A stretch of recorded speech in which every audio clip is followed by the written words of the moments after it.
I think this is reaffirming something, or maybe this is an extension of something I already knew, and maybe there's new ground here, but I'm not quite sure. It is October 12th, by the way.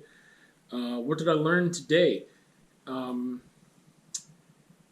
that one of the big reasons that I have trouble doing representational work or feeling motivated to do that in the form of landscapes or portraits or things of that nature, it's because it is unfamiliar and it is restrictive. And so much of art making for me is a cathartic process, also a way to de stress and to um, be focused on a singular thing, call it a mindfulness thing or whatever, but it is an exercise, it is a practice that helps to alleviate my anxiety. And part of that, especially working with abstract, which I'm very familiar with, is that I don't have limitations or restrictions, not even near the same way that I do with anything representational. Because if I'm trying to depict something specific, I have things I have to work around and things I have to do in a certain way to achieve a certain outcome. Whereas with abstract, I just, whatever the piece needs, I do. Wherever it takes me, I'm willing to go there. And it's very open and freeing, and it gives me an opportunity. I think this is kind of the new part that I feel like I learned today. It gives me this opportunity to take control.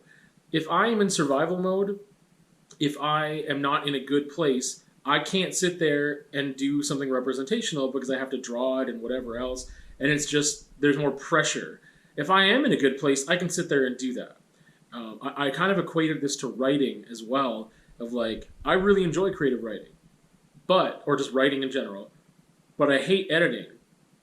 If I were to sit there and write something that has more structure, like a short story, and there needs to be editing, I don't have it. I don't, you know what I mean? Like, if I'm just writing almost the way that I would talk, then I can do that. And to me, that's like abstract work. I just do what needs to be done without the restriction.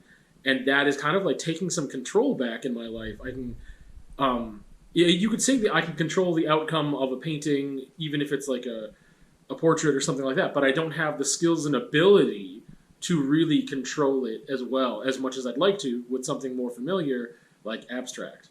So I just kind of reaffirmed and learned why I do that so much more and what prevents me from doing other stuff. And it is about anxiety and stress and control, and what I'm familiar with. And it doesn't mean that I pump out the same work abstractly, but it is something that I'm comfortable experimenting with abstract as well. I'm comfortable with doing whatever the piece needs without the restrictions of it needs to be whatever and depicting a thing. And I need that freedom when I'm not in a good place. If I'm maintaining something, like if I'm in a really great mental health space and I'm just working on maintaining that, then having a practice of doing a portrait or sitting down and doing that, that teaches me different things, and I can feel okay with what comes with that. It's October 16th. What did I learn today? I gotta look at my notes. I was thinking about this morning because I went to the Y and did some elliptical work and then did some ball handling and stuff on the basketball court. And I was just thinking of like how insecure that I am. That's kind of what got brought up, as I was still like nervous when using the elliptical because there's so many people around. It's not an activity I'm confident in, especially the way that I am using it. I have never seen anyone use it that way, as I mentioned this before, but I went and looked up like how to use this properly so it is engaging the right muscles for me, which is the hamstring, not the quads, which is actually very difficult for me to engage still, even though I'm really trying. But yeah, I was just thinking like I learned that I still just have so many confidence issues, and yeah, just so much work there to do, and I don't know how to do that work because I think for a long time I've been relying on, so let's say if it's confidence within my body, I've been relying on my body to change before I can have confidence in myself in that aspect, and that isn't how that should be. So some work to do there. That's what I learned today. I think there was something else I thought about today, but I honestly don't remember. I have to look at my notes. Um, oh yeah, uh, I had a vlog a while ago where I talked about how every day was like really similar. I'm like, is this all we're meant to do?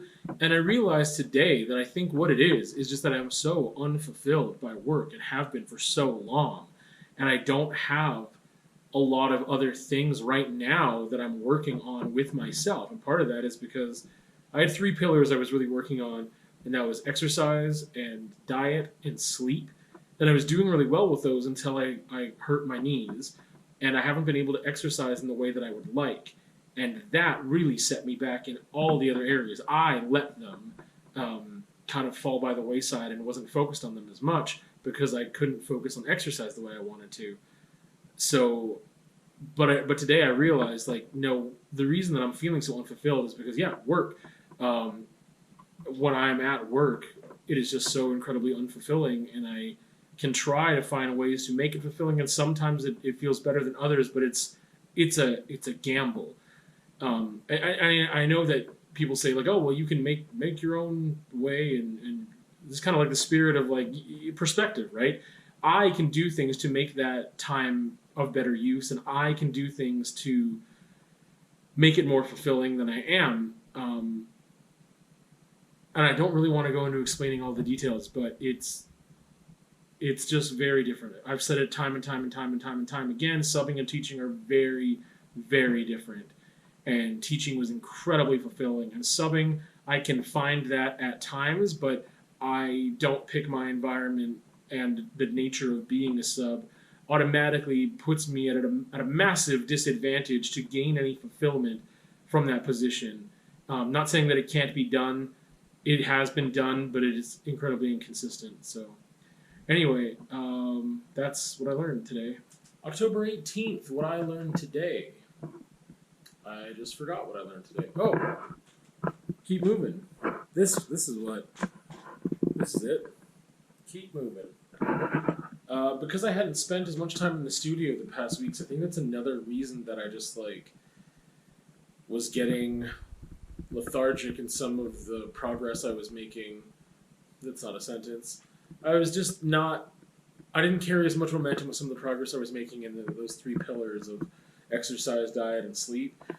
And part of it was just getting lazy in general, and that whole keep moving thing. I need to put that at home too. I need to give me a reminder to do it at home too. Because here it was more of like, hey, you've done enough hanging out on the couch watching videos. Just get up and do a thing. And then once I do that, things feel better. But I guess I need reminders. That's what I learned today.